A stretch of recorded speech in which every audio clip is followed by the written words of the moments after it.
तुम्ही पाहत आहात MCN न्यूज मराठी। माजी राज्यमंत्री तथा विधानसभा सदस्य सुबोध सावजी यांनी मुंबई ते नागपूर या समृद्धी महामार्गाला अतिरेकी महामार्गाची तत्सम उपमा देत आतापर्यंत 500च्या वर बळी गेलेल्या या महामार्गावरील प्रत्येक टोलनाक्यावर नाका कटताना नाक्यासोबतच प्रवाशांचा अपघाती विमा निघावा अशा मागणीचे निवेदन राज्याचे मुख्यमंत्री देवेंद्र फडणवीस व उपमुख्यमंत्री एकनाथ शिंदे यांना दिले आहे। त्याचप्रमाणे या महामार्गावर अनेक वाहने निकामी झालेली आहेत असा आक्षेप केला आहे।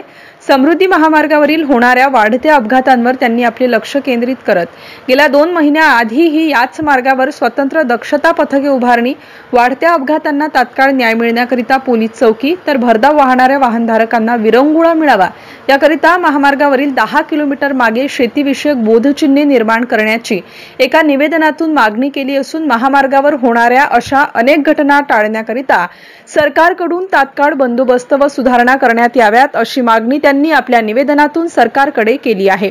MCN न्यूज मराठीकरिता बुलढाण्यावरून रवींद्र शिरस्कार। दिनांक 4 मे 2025 मी हे पत्र माननीय देवेंद्रजी फडणवीस मुख्यमंत्री महाराष्ट्र राज्य, माननीय अजितदादा पवार उपमुख्यमंत्री महाराष्ट्र राज्य, माननीय एकनाथरावजी शिंदे उपमुख्यमंत्री महाराष्ट्र राज्य यांना दिले। विषय असा आहे, मुंबई नागपूर, नागपूर मुंबई समृद्धी अतिरेकी महामार्गाचा बंदोबस्त करून प्रवाशाने प्रवास सुरू केलेल्या टोल नाक्यावर प्रवाशाचा अपघाती विमा आपोआप निघाला पाहिजे।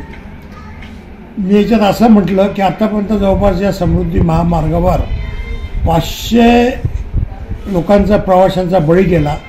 अजून किती बळी घेणार? हा टोल मार्ग, हा रस्ता महाराष्ट्रात आहे आणि याचा बंदोबस्त शासनाने केला पाहिजे। हे शासनाला लांछन आहे आणि याचबरोबर ज्या टोलवरून प्रवाशाने प्रवास सुरू केला तिथेच त्याचा अपघाती विमा निघाला पाहिजे। तरी ही आमची मागणी या तिन्ही महोदयांनी मान्य करावी हीच विनंती।